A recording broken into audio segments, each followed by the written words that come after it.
Salut à tous, je suis Élise Benazet, psychomotricienne, formatrice et professeure de danse. Dans mon podcast Trouve ton Move, je vous invite à explorer les univers de thérapeutes hors du commun, qui, comme moi, ont choisi de sortir des sentiers battus.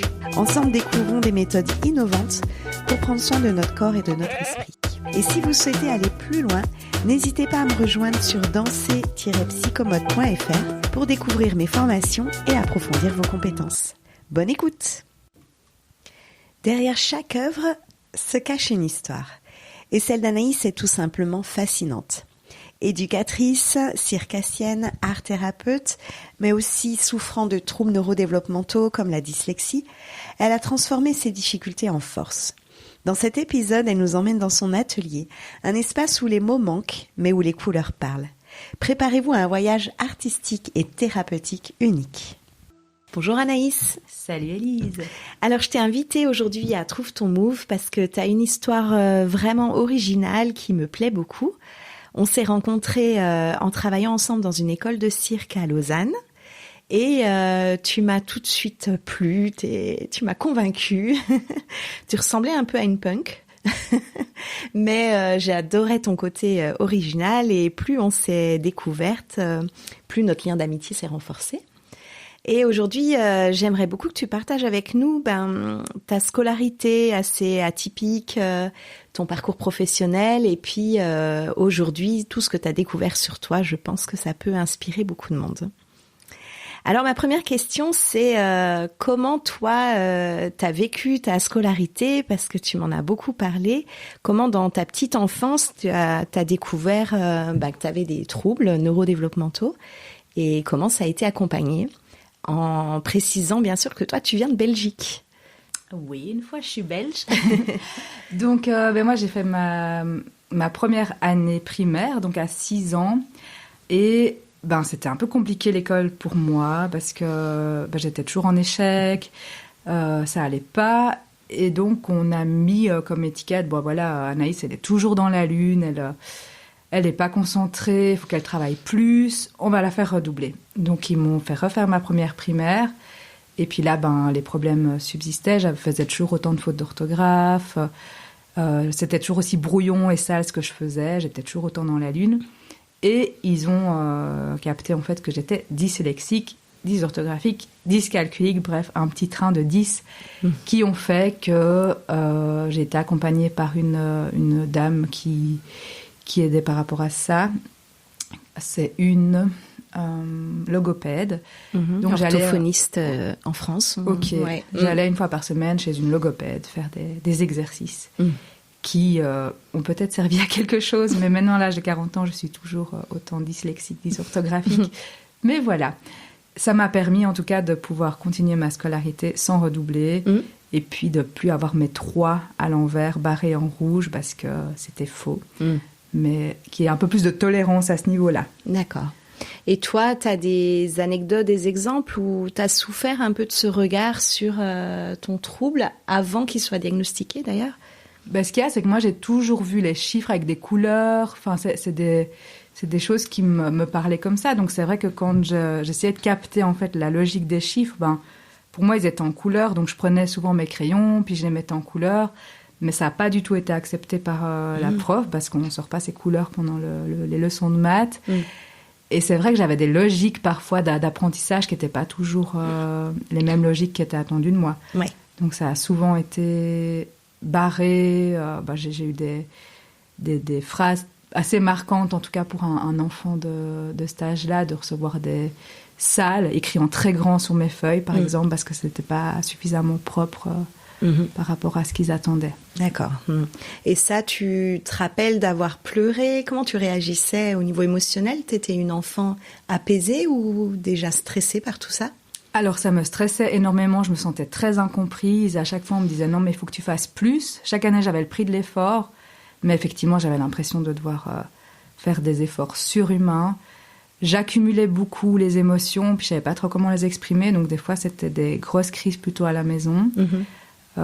Qui étaient assez intenses, donc c'est vrai que c'était pas toujours les bienvenus. Et puis ma maman, des fois, savait pas toujours quoi faire avec moi. Il y a eu des fois des douches froides pour me calmer, parce que je partais vraiment dans des émotions très très fortes. Et puis, la complexité, la non-envie d'aller à l'école était déjà bien présente. Je voyais pas l'intérêt, voilà. Tu partais la boule au ventre à l'école ? J'ai pas souvenir d'avoir des ressentis corporels à ce point-là, mais par contre, j'étais tout le temps malade et je me plaignais beaucoup de choses que je vivais, mais je parvenais pas vraiment à mettre les mots dessus, quoi. Ok. Et du coup, tu devais te sentir différente aussi des copains de classe dans tes compétences ? Alors oui, j'avais l'impression d'être un peu nulle par rapport aux autres, puis que les filles étaient toutes copines entre elles, et puis elles s'habillaient toutes bien, puis moi j'étais déjà un peu décalée, je pense à ce moment-là, parce que j'aimais bien mettre des vêtements dans lesquels j'étais confortable, mais pas forcément qui étaient jolis. Et c'est vrai que les garçons jouaient au foot, j'aimais pas le foot, le ballon me faisait très peur dans la cour, et puis les filles jouaient à Hélène et les garçons, des trucs comme ça, puis moi c'était pas mon truc, donc je captais pas toujours en fait les codes des jeux. Et j'avais beaucoup d'imagination, puis je me réfugiais, on avait un poulailler, je me réfugiais souvent près des poules pour aller les observer. Et puis on avait un arbre avec un peu de verdure autour, puis j'allais souvent jouer auprès de mon arbre, comme dirait Brassens. Ok, ouais, tu avais développé toute une forme d'adaptation pour bien vivre à l'école. Et tu m'avais raconté dans ton parcours que c'est plus âgé au lycée que tu as fait une découverte qui t'a beaucoup aidé, c'était de te réfugier dans l'art. Oui, alors j'ai les humanités, donc de mes 12 ans à mes 15 ans, je pense. Alors, qu'est-ce que c'est les humanités ? Justement, c'est de 12 à 15 ans. Ouais, d'accord. C'est comme ça qu'on appelle l'école, les classes en Belgique ? Oui. Ouais, d'accord, ok. Après, je sais pas c'est quoi l'équivalence en France, mais nous, ça s'appelle les humanités. C'est le collège puis le lycée, ouais. Voilà. Là, j'étais d'abord en latin et j'étais très rebelle. Je comprenais pas l'intérêt d'apprendre le latin. Pour moi, c'était une langue morte. Voilà, donc je me rebellais, je mettais un peu le boxon en classe. Ensuite, on m'a réorientée en maths sciences fortes. Alors ça n'allait pas du tout non plus parce que je voyais pas l'intérêt. Pour moi, les chiffres, c'était abstrait. Donc, comme j'y arrivais pas, en fait, j'étais un peu la rebelle de la classe. Ça faisait beaucoup rire les copains. Du coup, je me sentais un peu appartenir et puis un peu... moi, je suis la rebelle, puis les gens, ils m'aiment bien, quoi. Un peu dans Hartlecker à vif. Je sais plus comment il s'appelle, mais il y en a un comme ça, Rivers. Bolton, non Non, Rivers, plutôt. Ouais. Enfin, voilà, donc j'avais un peu ce côté-là, le bout en train, et je quittais souvent la classe en claquant la porte, j'insultais les profs. Enfin, je me sentais un peu tout permis parce qu'en fait, j'étais en souffrance, je pense, et que j'arrivais pas à être comprise.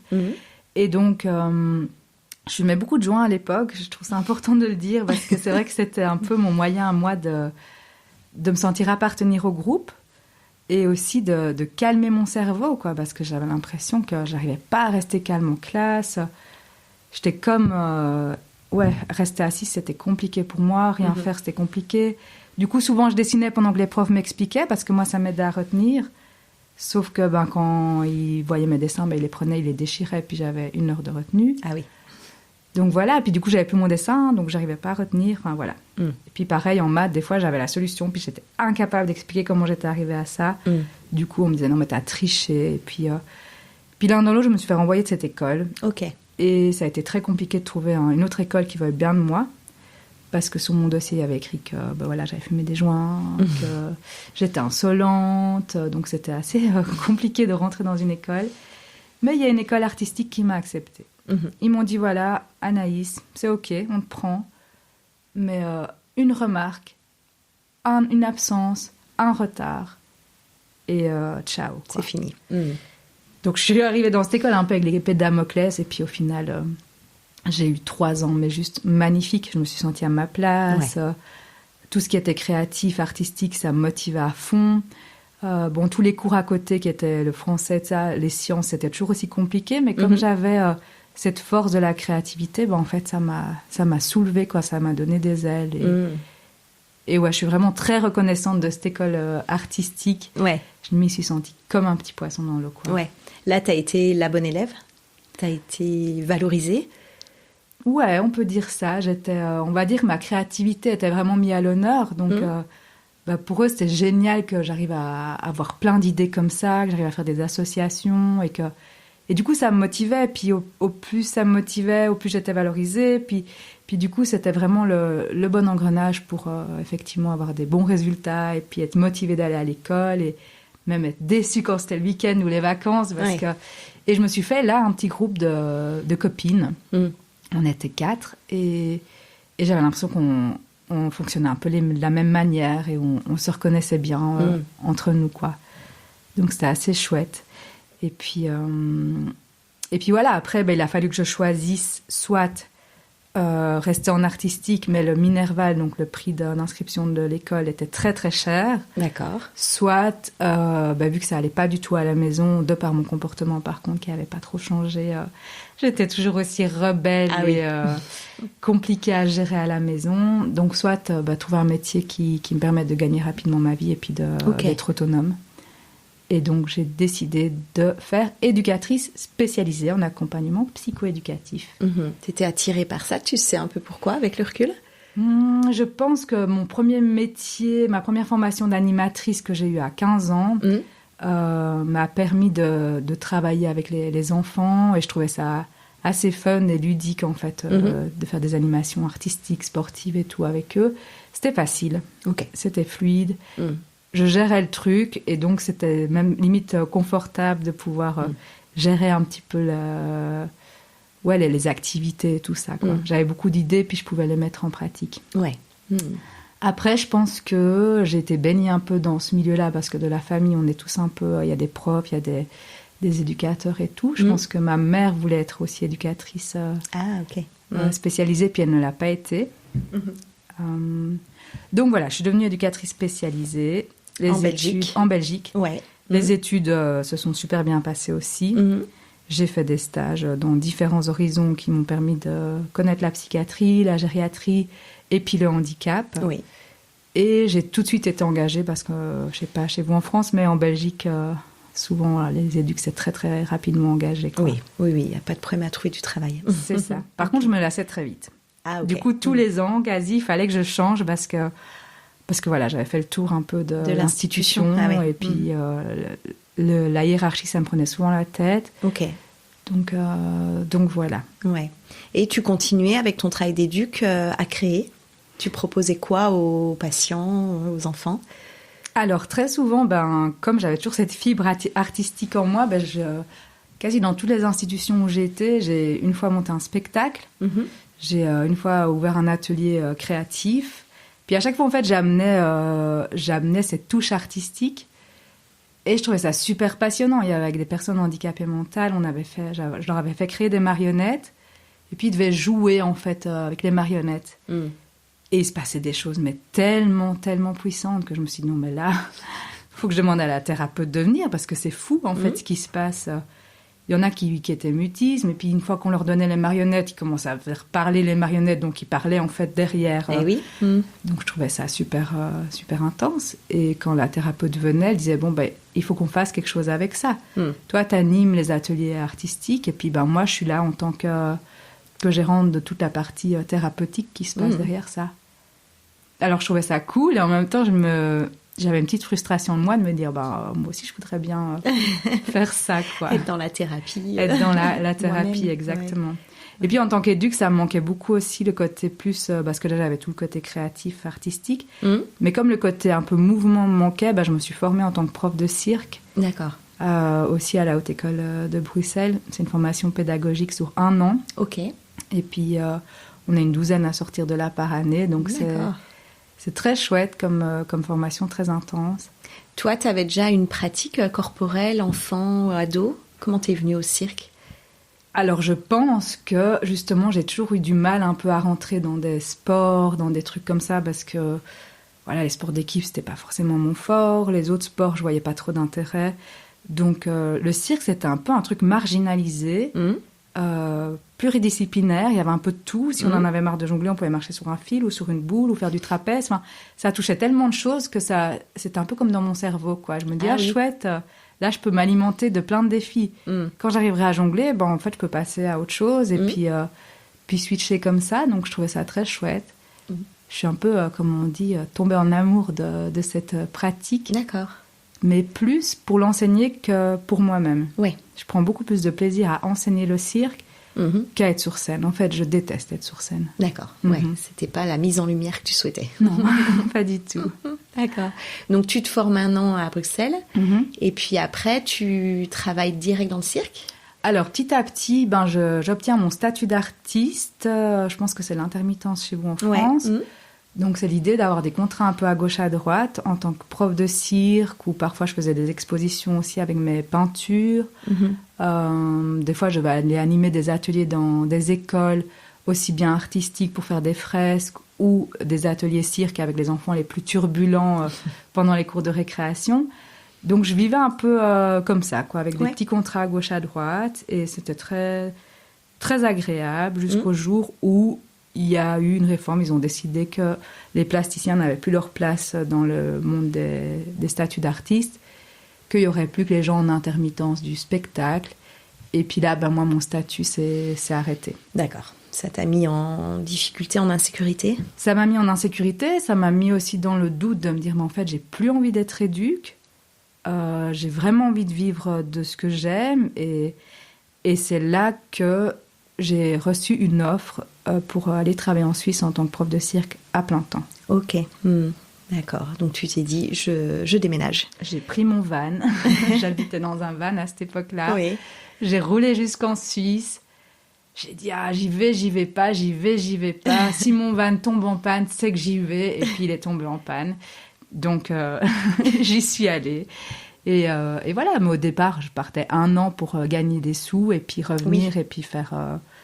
Voilà, ce que tu avais à ma faire. Vie, quoi. Tu dis, si mon van tombe en panne, j'y vais quand même, c'est ça? Ouais, il y avait un truc, j'avais besoin d'un signe, quoi. Non, j'avais besoin d'un signe de l'univers parce que j'arrivais pas... Je veux dire, j'ai jamais été en Suisse de ma vie, j'avais jamais été attirée par ce pays. Voilà, c'était quand même un gros changement, quoi. Parce qu'on peut se dire, s'il tombe en panne, c'est qu'il faut pas y aller. On pourrait se dire ça, ouais. Alors, qu'est-ce que tu t'es dit, toi? J'essaie de comprendre. Je sais pas le mode d'emploi de mon cerveau. C'est ça, il n'y a pas eu de logique. Mais ce qui est drôle, si je peux faire un lien avec ça, c'est que à cette époque-là, justement, j'étais un peu perdue par rapport à tout ça. Et je me suis dit, juste avant d'avoir mon statut d'artiste, je me suis dit qu'est-ce que je peux faire? Ça, j'aime plus trop mon métier, mais je sais pas pourquoi. J'ai fait une constellation familiale.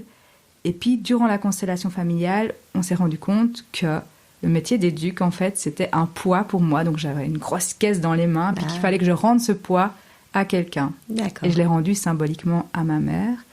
Et il s'avère que ma mère n'était pas du tout au courant. Symboliquement, ma mère, elle n'était pas là, mais c'était dans la constelle. Elle n'était pas au courant que je faisais ça. Et quelques semaines après, elle m'a dit, en fait, je vais reprendre des études sur le tard. Je vais m'inscrire dans une école d'éducateur. Mais trop bien. Et puis, elle a été diplômée, genre, je sais pas, à 55 ans, 60 ans. Et moi, cette même semaine, j'ai reçu justement ce papier comme quoi j'avais droit à avoir le statut d'artiste. D'accord. Et c'est comme si tout s'était remis un peu à sa juste place. Et c'est un soulagement pour moi de me dire, ok, éduque, c'est plus pour moi, quoi. Tu peux expliquer, mais en quelques mots, ce que c'est une constellation familiale? Alors, les constellations familiales, c'est en fait une thérapie systémique qui travaille sur le système. Tout peut être constellé, on appelle ça constellation familiale, mais vraiment, on peut tout consteller. Si tu hésites à partir au Pérou ou au Vietnam, on peut consteller, savoir dans lequel des 2 pays tu veux partir. C'est vraiment placer, en fait, les choses à leur juste place. C'est un petit peu l'idée de mettre de l'ordre dans un... Comment expliquer ça? Mettre de l'ordre dans un système, quoi. Dans ton système familial, par exemple, c'est assez rare les gens qui se sentent à leur juste place dans leur système familial. Parce que souvent, les enfants prennent la responsabilité de leurs parents, comme moi j'ai eu avec ma maman. Parfois, ils sont un peu l'ombre de leurs frères et sœurs. Parfois, au contraire, ils se sentent tellement exclus qu'il faut arriver à les réinclure dans le système. Donc, c'est un petit peu... D'accord, il y a des enjeux de place partout où on est, au travail, en famille, en couple. D'accord. Tout à fait. Et c'est très symbolique, c'est ça, quand tu fais une constellation, tu utilises soit plusieurs personnes dans la pièce qui représentent quelqu'un, soit des figurines? Exactement, c'est soit en individuel, donc là tu travailles avec des figurines, et tu places les figurines sur un plateau, soit tu travailles avec un groupe, et donc les personnes qui viennent, qui s'appellent les représentants, vont représenter les éléments qui vont faire partie de ta constellation. D'accord. Si par exemple tu veux consteller, je sais pas, tu veux écrire un livre puis tu sais pas trop comment terminer ton livre, tu vas prendre quelqu'un qui représente ton livre, quelqu'un qui représente une fin joyeuse, quelqu'un qui représente une fin malheureuse, puis tu vas essayer d'aller ressentir si ton livre il doit se terminer de telle ou telle manière et puis voir laquelle fin est juste pour toi, quoi. Donc chaque représentant prend la parole en fonction de ce qu'il ressent? Oui, alors après ça dépend, hein, si tu représentes, je sais pas moi, un objet ou tu vas pas forcément être dans le dialogue, mais la posture va déjà pouvoir exprimer. Si on a une personne complètement figée, ça va pas être pareil que si on a une personne qui est à quatre pattes ou couchée ou qui bouge tout le temps. Donc ça va être aussi la posture qui va parler au-delà du dialogue. Et le thérapeute, c'est lui qui va mettre des mots sur ce qui se passe pendant ou non, en général, c'est un retour après? Le thérapeute, il est là pour accompagner, pour reformuler et puis pour accompagner la personne aussi à redire des phrases de guérison. Mm-hmm. Mais très souvent, c'est les personnes qui sont en train dans la constellation qui vont discuter et puis prendre parole, quoi. Ah, dire leur ressenti. Là, j'étais à la place de l'objet. J'étais comme ci, comme ça. Ouais. Okay. Et si c'est des figurines? Si c'est des figurines, alors il faut aller avec le ressenti. Donc ça, c'est poser sa main dessus la figurine, puis essayer de ressentir dans son corps ce qu'on ressent. D'accord.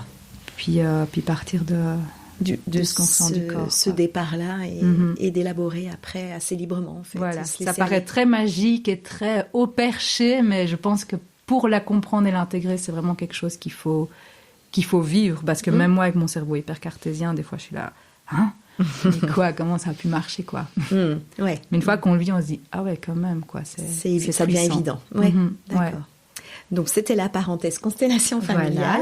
Voilà. Donc là, tu te lances dans le cirque en Suisse, à Lausanne. Tu arrives dans cette école et puis tu vas avoir une expérience de plusieurs années. Je me rappelle plus. Nous, on a travaillé 1 an ensemble là-bas. Et toi, tu as dû faire 3 ou 4 ans, non? Non, moins. Je pense moins. Ouais. Moi. Alors, c'était une expérience assez intense parce que de bosser 40 heures semaine en tant que prof de cirque à la chaîne, c'est déjà pour le corps, ça demande beaucoup. Être constamment avec des gens et des groupes, d'être constamment avec des personnes, moi ça m'épuisait énormément. Et puis, il y a eu pas mal de soucis aussi avec la direction où j'avais juste l'impression de... Au début, ça s'est passé très bien. Et puis, petit à petit, je sentais que notre relation se dégradait. Et j'ai eu un événement assez traumatisant. J'ai eu un choc, en fait, une chute d'une personne. Et ça m'a complètement tétanisée. Donc, j'arrivais plus. Et puis, cette même semaine-là, je me suis fait cambrioler. Chez moi, j'avais pas grand-chose. Mais en fait, le peu que j'avais... Et puis, je me suis vraiment sentie intrusée dans ce cambriolage. Oui. Et cette accumulation de choses a fait que j'ai un peu...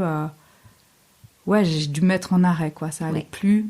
Et quand j'ai repris, je me rendais compte que dès qu'il y avait des gens en hauteur, j'avais tout mon corps qui se tétanisait et qu'il y avait toujours cette peur de la chute. Oui. De ne pas pouvoir réceptionner la personne ou de... Oui, parce que cette chute, elle t'est arrivée non pas dans le cirque. Tu as assisté à la chute de quelqu'un en ville. Ouais, exactement. Qui est tombé ou qui a sauté, je me rappelle. Quelqu'un qui a sauté... D'un toit. Ouais. D'un immeuble, et en fait il s'est écrasé à 1 mètre de moi, quoi. Ouais, en ville, en pleine ville, hein, en pleine ville, en pleine journée, ouais. Et toi, dès que tu étais dans le cirque avec un enfant en hauteur que tu devais parer, j'avais des flashs de ça, en fait. Là, j'avais en fait tout ce qui était haut, ou même en automne quand les feuilles tombaient, je sentais que ça m'angoissait, donc j'ai travaillé avec le MDR pour arriver à résoudre ça. Oui, une thérapie pour gérer des stress post-traumatiques. Post-traumatiques, exactement. Et puis, le fait d'avoir une si longue absence a fait qu'à la fin, j'ai été remplacée et gentiment mis dehors de cette école de cirque. Oui. Mais pendant cette école de cirque, donc juste avant cet accident, j'ai eu la chance en fait de pouvoir faire des études d'art-thérapie. Et là, c'était 4 ans d'études vraiment super intenses. Passionnant. À Lausanne. Et donc voilà, parce que un de mes rêves quand même au fond de moi, c'était un jour de pouvoir être art-thérapeute. Et oui, le côté thérapie, comme tu disais, t'intéressait fort. Ouais. Donc oui, moi je travaillais avec toi, tu m'as appris beaucoup par ta créativité, puis t'osais beaucoup, je trouve, suivre toutes tes idées. Et quand tu as dit, je me relance dans des études pour être art-thérapeute, j'ai mes respects, mais comment elle va en vivre? Ça a l'air compliqué, hein, ce métier, après. Et aujourd'hui, tu as réussi, tu as ton diplôme, et du coup, tu as installé un cabinet en Suisse. Cette fois-ci, tu es à Martigny.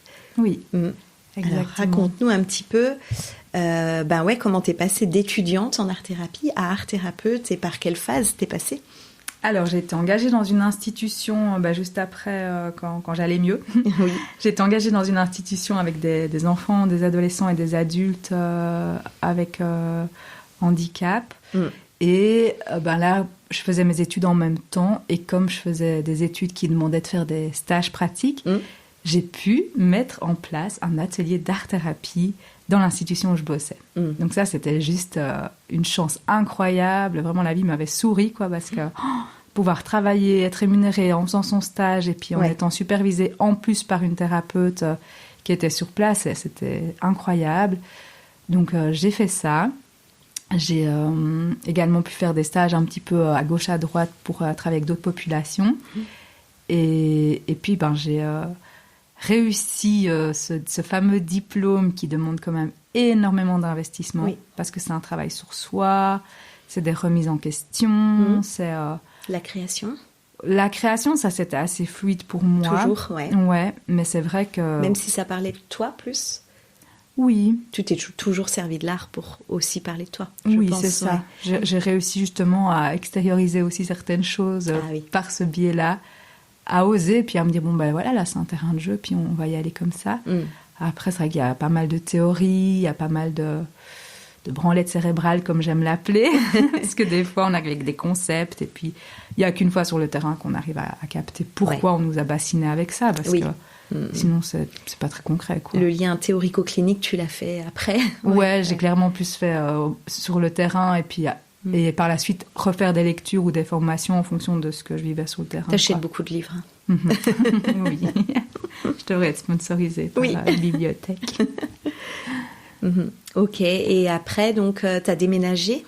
T'as bougé? Oui, j'ai déménagé. On a vécu dans une caravane, dans une ferme. Je suis devenue maman entre-temps. Et là, j'avais mon cabinet. Je me suis dit, go, on va lancer le truc, on va voir si ça prend. Et le fait qu'on dise toujours il faut 3 ans pour que ton activité marche, je peux effectivement conclure que après 3 ans, ça commence à démarrer. Oui, c'est vrai. Parce que au début, ça péclote un peu, on a quelques patients, mais en vivre pleinement, c'est pas forcément facile. Mais j'avais vraiment cette envie-là, en fait, d'être indépendant, d'avoir mon cabinet, de recevoir les gens chez moi et de plus être en institution, en fait. Ouais, t'avais besoin de cette liberté. Ouais. Donc j'ai gardé encore un peu un pied dans une institution. J'ai travaillé avec lire et écrire un temps. J'ai travaillé avec le Coffre Magique, toujours en tant qu'animatrice ou éducatrice spécialisée, mais très vite, je me suis dit, mais non, en fait, j'ai pas cette liberté de pouvoir faire ce que je veux. Oui, parce que là, c'était quel type de personnes qui venaient en thérapie, dans lire et écrire ou Alors, justement, ils venaient pas en thérapie. Donc là, j'avais ma casquette d'animatrice ou d'éducatrice, mais j'avais ce truc de thérapeute en moi qui disait mais on pourrait faire ça pour accompagner les gens. Typiquement, à lire et écrire, je me disais mais les personnes, pour qu'elles apprennent le français, il faut déjà qu'elles aillent bien psychiquement. C'était des personnes migrantes, c'est ça? Et donc pour moi, il y avait d'abord un travail de fond, de venir soigner, d'écouter, de mettre en lumière ce qui s'était passé, puis de venir guérir cette partie-là pour pouvoir après apprendre le français. Parce que pour moi, ces gens, leur priorité, c'est pas le français. C'est régler leur papier administratif, c'est venir déposer un trauma, et puis... parce que je vois bien, en fait, l'apprentissage, si on va pas bien, on peut pas apprendre. On n'est pas prêt. Il n'y a pas la place. Ouais, donc tu voyais une autre logique, mais que tu pouvais pas appliquer dans le rôle qu'on te donnait à ce moment-là. Voilà, qui était assez freiné parce qu'il n'y avait pas les budgets, je comprends, il n'y avait pas la place, que c'était pas le lieu, puis que les gens, ils venaient pas pour ça. Ouais, d'accord. Donc, et le coffre... Et au coffre magique, là, c'était avec des adultes en réinsertion sociale. Et puis là, j'ai pris énormément de plaisir, mais alors m'investir sur 2 choses en même temps, c'était juste plus possible. D'accord. Donc à un moment, je sentais qu'en tant qu'indépendante, il fallait que j'ose lâcher quelque chose qui était ma sécurité pour être face à ce vide de me dire j'ai plus rien, mais pour laisser rentrer ce qui rentrait. Et effectivement, quand j'ai lâché ça, j'ai commencé à avoir des mandats. Ça a fonctionné. Ouais. Et comment tu as réussi à lâcher? Tu as quand même mis un fonds de sécurité derrière toi avant de lancer ton cabinet. Tu avais travaillé un business plan, tu savais comment tu allais gagner ta vie. Tu t'es appuyé sur quelqu'un? Comment tu as fait? Alors, en Suisse, on a la chance d'avoir une structure qui s'appelle Aforem qui accompagne les indépendants pour aider à construire un business plan, pour aussi voir un petit peu comment le projet peut tenir. Et donc, j'ai été très épaulée par Aforem, qui nous laisse 3 mois en fait pour construire notre truc et puis après, go quoi. Donc j'étais un peu au chômage et puis un peu avec mon activité. Et puis quand je me suis lancée, après j'ai encore été suivie par IPT Sort des Sentiers Battus, où eux, ils aident vraiment les indépendants, mais de manière très spécifique et très personnelle. Donc voilà, si je dis, moi, je comprends pas comment attirer les clients à moi, ils vont m'accompagner là-dedans en disant, OK, il existe cette technique-là, cette manière-là, puis là, le mettre en pratique et tout, puis ça répond tout de suite aux besoins, quoi. Ok, donc tu as eu des formations pratiques, en fait, pour devenir indépendante, faire de la com. Ouais. Tu as appris beaucoup. En plus, avec tous tes troubles 10, tu m'as demandé souvent de te relire. Tu fais appel aux autres pour... Est-ce que ça a été un frein ou tu as trouvé comment compenser aussi en tant qu'indépendante Alors ça a été très épuisant pour moi parce qu'effectivement, de toujours devoir me faire relire avant de publier quelque chose, de toujours devoir passer par quelqu'un d'autre. Et du coup, évidemment, la gratuité, oui, mais non. Donc souvent, je disais, on peut faire un échange, ça peut être un massage, ça peut être ci, ça peut être ça. Puis en fait, ça me prenait beaucoup. Du coup, là, je me suis dit, il faut que je trouve d'autres manières de faire. Alors, ChatGPT est devenu ma nouvelle secrétaire. Oui, très bien. Donc, je tape mon texte, je dis corrige-moi ces fautes d'orthographe. Super. Et puis, en fait, ça me fait gagner du temps. Alors, je ne suis pas à fond pour ce genre d'intelligence artificielle, mais moi, je sens que c'est plus comme une béquille que comme du fainéantisme de ma part, quoi. Oui, bien sûr, ouais. Et ça fonctionne. Et ça fonctionne, et puis j'ai rien à lui rendre après, quoi. T'es indépendante, voilà. Il n'y a pas de troc, il y a pas de massage à faire derrière. Ok, ouais, t'as été stratège encore, quoi, pour t'en sortir. Et au niveau financier, est-ce que t'as acheté, du coup, un local pour installer ton cabinet? Comment t'as pu projeter ça en disant « je gagne pas encore ma vie » ? Alors là, c'était vraiment toute une question de stratégie, mais c'est une logique de Suisse, je pense. Parce qu'en fait, en Suisse, ça coûte moins cher d'acheter que de louer. Donc ça a vraiment été stratégique de me dire, voilà, j'ai mis de l'argent de côté, au bout d'une certaine somme, on peut emprunter à la banque. Et donc je me suis acheté un mini studio, mais qui me revient à 4 fois moins cher que si je louais un espace. Ok. Et donc, plus de stress de me dire si les patients ne viennent pas, comment je vais faire pour payer mon studio? Non. S'il y a un patient qui vient sur le mois, c'est bon. Je peux payer mon studio. Ouais. Donc, tout le reste, c'est bénef, quoi. Ouais, d'accord. Donc ça, c'est bon. Tu as résolu le problème du local. Parce que je sais que tu as beaucoup déménagé, beaucoup testé de locaux et tu as une stabilité maintenant. Ouais. Et ensuite, ta patientèle est arrivée petit à petit, mais tu as aussi mis beaucoup d'énergie à créer des groupes, à te faire connaître. Est-ce que tu peux nous dire un peu tous les outils que tu as en main et comment ça marche en art-thérapie? Bon, le Covid est venu toquer à la porte de mon début de lancement d'indépendante. Donc, j'étais un petit peu obligée de trouver d'autres techniques. Donc, à ce moment-là, j'ai fait pas mal d'art-thérapie par visioconférence. Et je me suis dit, mais c'est cool, en fait, ça marche. Trop bien. Donc, trop bien. Ça veut dire que je peux travailler avec des gens qui sont en Belgique, qui sont en France, qui sont... tant qu'ils parlent français, en fait, ça marche. Donc, ça, c'était assez chouette. Ensuite, il y a une personne chez qui j'allais souvent me faire masser, un Indien qui fait des massages ayurvédiques. Et puis, ça fait des années qu'il me dit, Anaïs, il faut que je te forme. Moi, je disais, mais non. Mais si, t'as quelque chose dans les mains, quand je te masse, je le sens, il faut que je te forme. Je comprenais pas pourquoi il me disait ça. Et puis, comme je m'ennuyais un peu pendant le confinement, je me disais, qu'est-ce que je pourrais faire? Je me dis, je vais aller me former en massage, pourquoi pas? Et en plus, je me dis, j'avais souvent des patients en face de moi, ils étaient dans le mental à fond. Puis ils me parlaient de symptômes, ils disaient, mais j'ai la boule au ventre. Mais je comprends pas, j'ai un nœud dans le dos. Puis je voyais qu'en art-thérapie, on pouvait travailler sur cette boule ou sur ce nœud, mais des fois, j'avais l'impression qu'il fallait physiquement agir sur le corps. Donc, je me suis dit, en fait, je vais faire cette formation. Donc, il m'a formée de personne en personne. En combien de temps? Alors, ça a été en plusieurs séances. Je ne sais pas combien de temps ça nous a pris, mais... Et puis, à côté de ça, j'ai eu pas mal de lectures, justement, sur la médecine ayurvédique et tout ça, pour me former aussi et nourrir mon cerveau intellectuel qui avait besoin de comprendre cette médecine tellement complexe, mais tellement logique. Et du coup, après, une fois qu'il n'y avait plus le Covid, j'ai proposé les 2 formules. Massage ayurvédique et art-thérapie. Là où je pensais travailler avec mes patients et de temps en temps leur faire un massage, en fait, j'ai eu 2 patientèles différents. Oui, ceux qui viennent pour les massages, ceux qui viennent pour l'art-thérapie, et puis des fois ceux qui combinent les 2. Ok, tu es ouverte aux 2 propositions, super. Enfin, 3 même, du coup. Ok, donc ça a été un de tes outils. Ça a été un de mes outils. Ensuite, vu que j'ai fait énormément de constellations familiales pour mon propre cheminement, ça m'a toujours un peu titillé. Puis je me disais, mais c'est fou quand même cet outil. Puis une de mes meilleures amies est thérapeute en constellation familiale.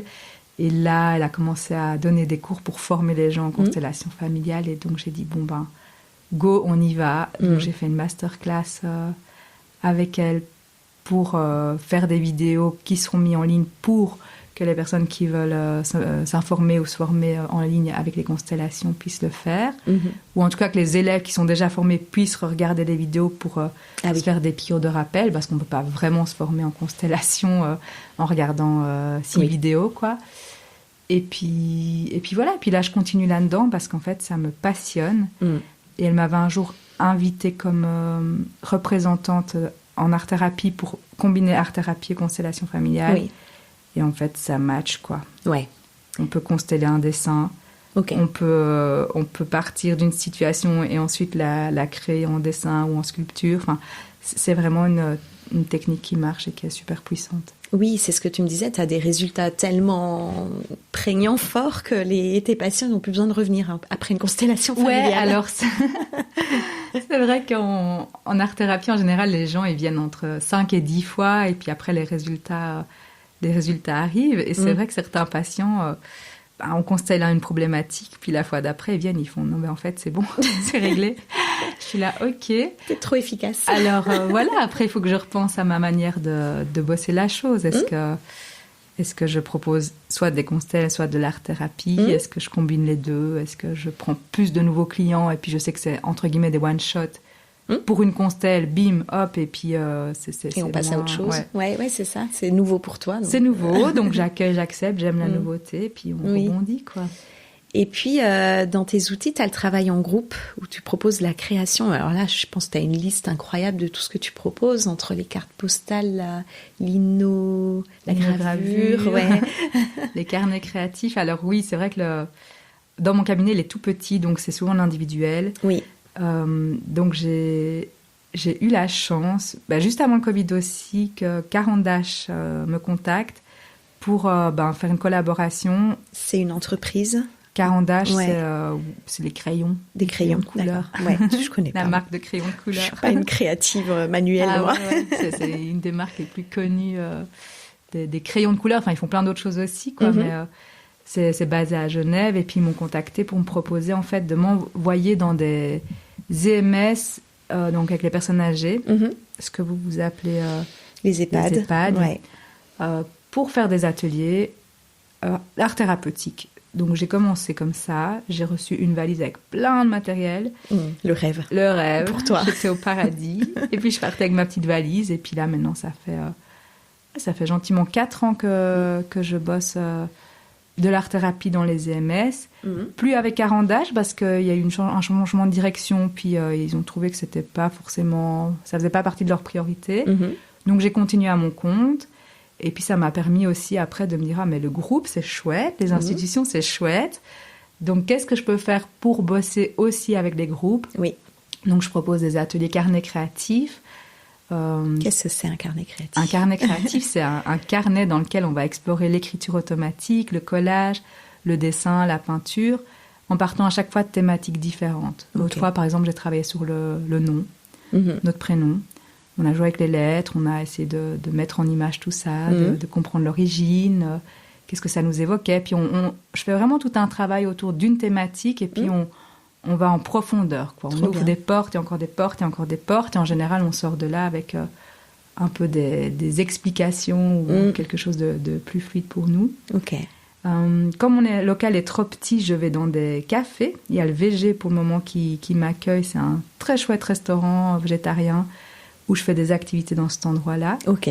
Il y a Prosenectute aussi avec qui je travaille, c'est les personnes retraitées, où je propose aussi des ateliers carnet créatifs. Puis là, typiquement, on peut travailler sur, la retraite, c'est quoi pour vous? Qu'est-ce qu'il y a après? Qu'est-ce que vous avez senti que vous avez apporté le long de votre carrière? Comment est-ce que vous voyez la suite? Puis on travaille vraiment sur des questions existentielles pour... Et donc là, à travers le dessin, tu utilises quelle technique? Enfin, c'est varié à chaque fois? Ouais, c'est hyper varié. Et puis moi, comme j'ai toujours été un peu dans l'art de la récup, me débrouiller avec très peu, j'adore partir avec rien. Et voilà, vraiment se dire, avec la matière du carton, on peut arriver à d'autres choses, on peut transformer la matière. Ok. Puis c'est un peu comme le psychique, quoi. Le psychique, il peut aller mal, mais on peut transformer ça en autre chose. Et c'est là qu'on développe justement la créativité et le côté, ce côté un peu de nénuphar, quoi. De se dire, dans la boue, il y a un moment une fleur qui va apparaître et puis ça va être très belle image, magnifique, quoi.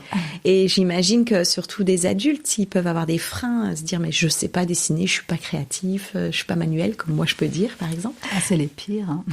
Désolée. C'est les pires, mais je les adore parce qu'en fait, les gens qui arrivent chez moi et qui dessinent tous les jours et qui ont fait 10 ans d'artistique, ils sont, entre guillemets, blasés, ils ont la technique et puis ils vont pas rentrer dans l'émotionnel. Ah, c'est plus eux les pires alors. Ouais. Ah, ok. Ceux qui savent pas, qui connaissent pas. Et en fait, ceux qui savent pas, qui connaissent pas, qui disent je suis nul, c'est moche, ok, on va commencer par là. Dessine-moi déjà ton critique intérieur, représente-le, donne-lui un nom, et puis dès que tu es de nouveau confronté à c'est moche, j'y arriverai pas, je suis nul, tu vas le nourrir, tu vas l'écrire sur cette page-là. Ah, super. Et puis sur la page d'à côté, la page sparadrap, tu viens écrire une phrase positive par rapport à ça. La page sparadrap. Voilà. C'est beau. Genre c'est ok, ce que je fais, ça a l'air enfantin, mais c'est bon de me connecter à mon enfant intérieur. Ouais, puis notre inconscient, je crois qu'il a 12 ans d'âge mental, donc ça doit bien marcher. Oui, c'est surtout l'idée que la manière dont on dessine étant adulte, on dirait un enfant de 4 ans ou un enfant de 7 ans ou 8 ans, c'est un peu l'âge où tu t'es arrêté de dessiner.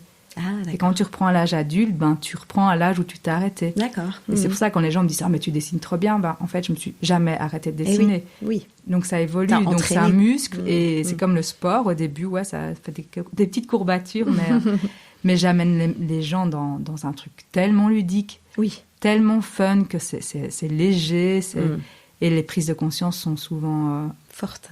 Sont fortes, mais c'est pas un truc brutal, quoi. Ça vient, puis c'est ah ouais, waouh, j'avais pas capté ça, mais il y a ça. Ah oui, c'est fort, mais et sans puis ça être brutal. bouge, quoi. Ouais. Et des fois, c'est même une semaine après, on me recontacte. Non, mais Anaïs, tu te souviens, on avait travaillé sur l'archétype de la belle au bois dormant, et j'ai vécu telle chose dans ma vie qui fait un lien avec ce qu'on avait vu ensemble, puis je suis là, ah bah cool. Et donc ça fait des fois des rencontres d'autoroute assez intéressantes. Ouais. Oui, tu m'as expliqué ça, que tu travailles avec les archétypes. Tu pourrais nous décrire une séance là-dessus qui t'a marqué, par exemple? Alors oui, moi j'aime beaucoup travailler avec les archétypes. Qu'est-ce que ça veut dire? Un archétype, il y en a partout, les archétypes. Ça peut être l'archétype, je sais pas moi, de Peter Pan, ça peut être l'archétype justement de la Belle au bois dormant, ça peut être l'archétype du méchant, ça peut être l'archétype de la déesse. Avec tous les clichés autour. Avec tous les clichés autour, tout l'inconscient collectif et puis tout ce que ça vient réveiller chez nous. Et j'adore me dire, ok, on va partir avec Alice au Pays des Merveilles. Quels sont les 4 premiers personnages qui te viennent en tête quand je te dis Alice au Pays des Merveilles? Alors, il y a Alice, il y a la grosse carte géante, là, voilà. Qu'est-ce que j'ai d'autre? Le lapin. Ouais.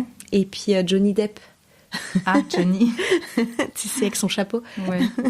Voilà, tu vois, toi, ça va être ces 4 personnages-là qui vont te venir. Il y en a d'autres, ils vont dire, moi, ça va être le chat, ça va être la reine, ça va être, ça va être d'autres archétypes et d'autres représentations. Et l'idée, ça va être de partir de tes représentations à toi, de partir sur un collage ou sur un dessin ou sur un texte un peu écriture automatique et de venir voir qu'est-ce que ça vient te raconter, toi, à ta propre vie. D'accord. Par exemple, y a le côté justement de la reine, c'est tout ce qui est un peu la rigidité, l'autorité. Pourquoi elle t'est venue en premier, puis en quoi ça fait un lien avec ce que tu vis. D'accord. C'est quoi ton lien avec l'autorité? C'est quoi? Est-ce que toi, t'es quelqu'un d'autoritaire? Est-ce que t'es OK avec les gens qui ont de l'autorité sur toi? OK, oui. Est-ce que tu parviens plus à te mettre dans le personnage d'Alice qui vit l'autorité de la reine, ou est-ce que tu serais plus la reine qui dit « peignez les roses en rouge » Donc voilà, c'est vraiment venir chercher à l'intérieur de toi qu'est-ce que ça vient dire et qu'est-ce que ça vient raconter au fond de toi. Et du coup, ça c'est en groupe que tu as développé ça? Ouais. Et en plus, tu peux voir ce que chez chacun ça développe. C'est ça qui est incroyable. Tu dis on est unique, quoi. Vraiment, on a chacun une consigne. Ouais. Une même consigne à tout le monde. T'as 7 personnes, t'as 7 résultats. Ouais, OK. Puis ça, je trouve ça fou. Et ça permet des échanges, du coup. Et après, ça permet des échanges. Tu t'appuies sur le groupe. Ouais. Ouais. D'accord. Et ça, t'arrives bien à le canaliser, ça te déborde pas? Non, pas du tout. T'es à l'aise? Ouais. T'es animatrice, t'es éduque. Je suis comme un petit poisson dans l'eau. Je me sens effectivement avec toutes mes... j'ai tellement de casquettes après que ça fait un chapeau, quoi. Oui, on sent que tu t'épanouis quand tu racontes ton travail d'art thérapeute, puis ça devient de plus en plus précis. Comme tu dis, ça fait 3-4 ans là que tu as du recul. Ouais. Et puis, il t'est arrivé quelque chose dans ces dernières années, c'est que tu t'es posé des questions sur toi. Je pense que ton travail d'étudiante aussi d'art thérapeute t'a permis d'aller vers un diagnostic un peu plus précis. Est-ce que tu peux nous raconter comment ça t'est venu d'aller consulter et voilà, par où t'es passée? Alors, par où je suis passée? Quand je suis arrivée à l'école de cirque, il y avait la fille de la directrice qui faisait pas mal de crises. Et c'est vrai qu'en général, j'arrivais bien à la gérer. On avait un très bon contact, elle et moi. Et souvent, la directrice me disait, oui, mais ma fille, elle est HP. Puis toi, je suis sûre que t'es HP aussi. Parce au potentiel. Au potentiel. J'ai l'impression que ça va super vite dans ta tête. Et donc, elle me balançait un peu ce truc-là comme ça. Moi, ça m'a... Wow! Ça m'arrive en pleine figure. J'avais même jamais entendu parler de ce terme avant, même en tant qu'éduque. Ça me questionnait, mais ça m'intriguait pas plus que ça. J'avais pas forcément envie de creuser en soi, quoi. Et puis, je suis devenue maman. J'ai une petite fille qui a été à la crèche, qui a parlé très vite. Les retours des éducatrices, des fois, quand on se posait des questions, c'était ça va vite dans sa tête.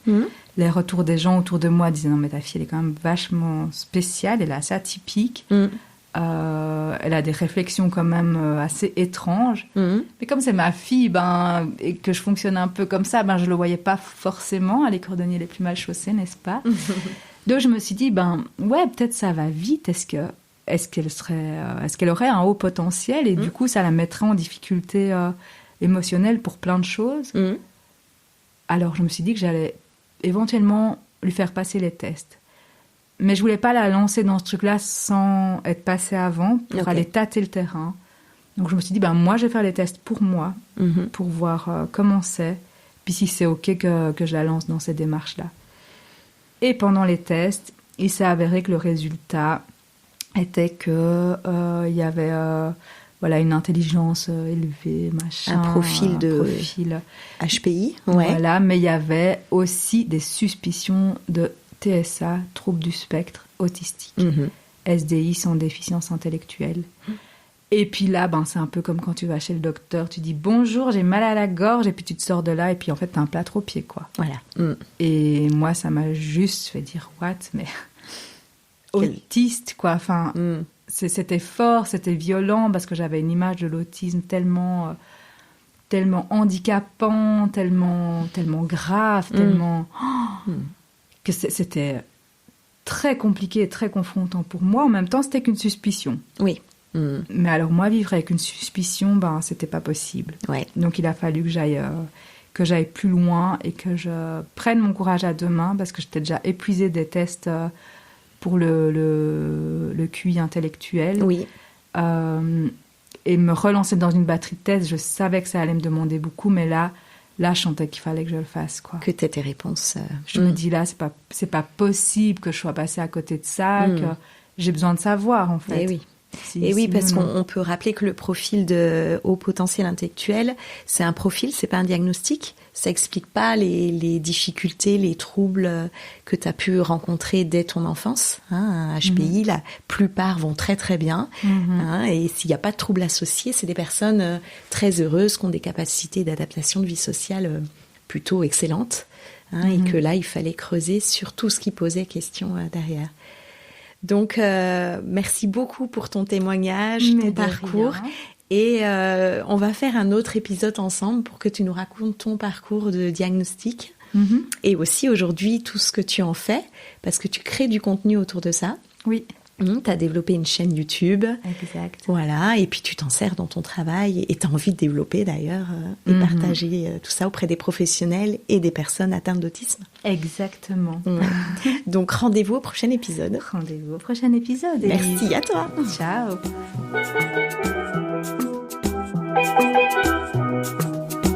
C'était Trouve ton Move, un podcast pensé et réalisé par Élise Benazet.